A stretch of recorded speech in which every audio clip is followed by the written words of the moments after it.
In this video, we're going to demonstrate how to upload a policy or procedure in Integrity Policy Management. To upload a policy or procedure, navigate to the Drafts or Documents section by clicking the title in the navigation bar at the left. If you have permissions to upload documents, an Upload button will appear in the search bar. Click Upload. First, we select whether we're uploading a policy or procedure by clicking the related button at the top of the wizard. I'm selecting Policy. Next, we'll enter the policy title. I'm uploading our expense policy. Next, we choose the file we wish to upload by clicking Choose File under Select Primary Document. A file picker will appear where we can select the policy or procedure to upload. Next, we'll select the folder where we wish to upload this policy or procedure. As you can see, one has been pre-filled for me. This is my default save-to location. I'm going to select a new location by clicking the X next to the folder name. I click Choose Folder, and I'm presented with a list of sites where I can upload policies or procedures in my organization. Since this is an HR policy, I'm going to expand the HR node and select the folder below. The selected folder appears at the bottom of the wizard. I click Set Location to pick the folder. I can make this my default save-to location by clicking the checkbox below the folder name. A status message will appear in the top right, notifying me my save-to location has been updated.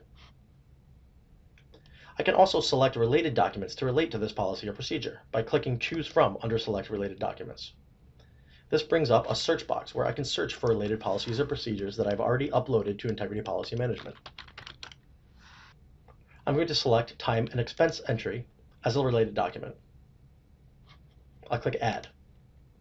I can also add a quiz to this policy or procedure to ensure comprehension for users that have to read and acknowledge receipt of this policy. We cover quizzes in a future video. To continue, I click Next. Next, I'm going to add categories to make the policy or procedure easier to find.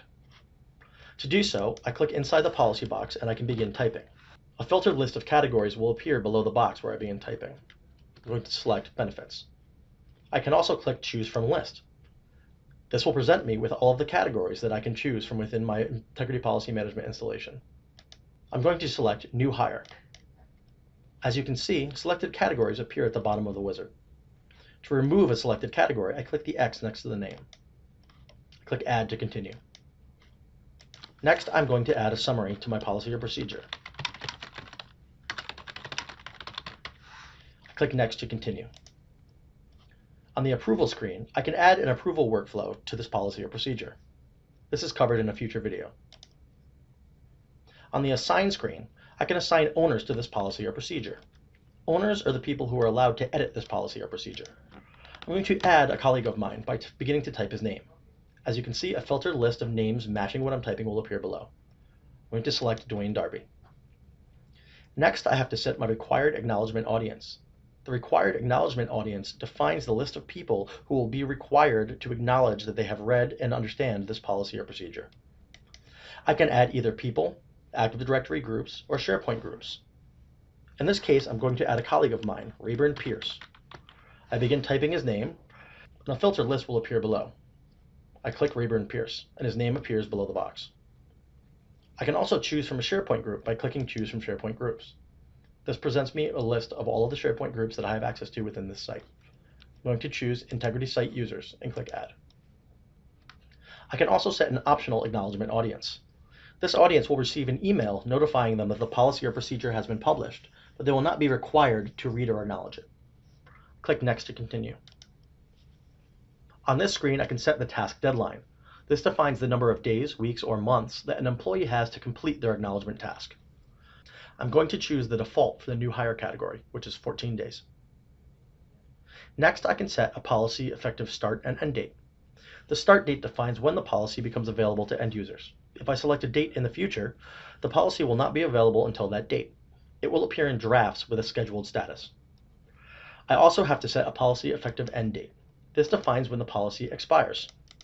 When the policy expires, it will no longer be available to end users and will only be available to owners in the draft section. Here, I can also set a document approval process window. This is covered in a future video. Next, I can choose whether or not to publish this document.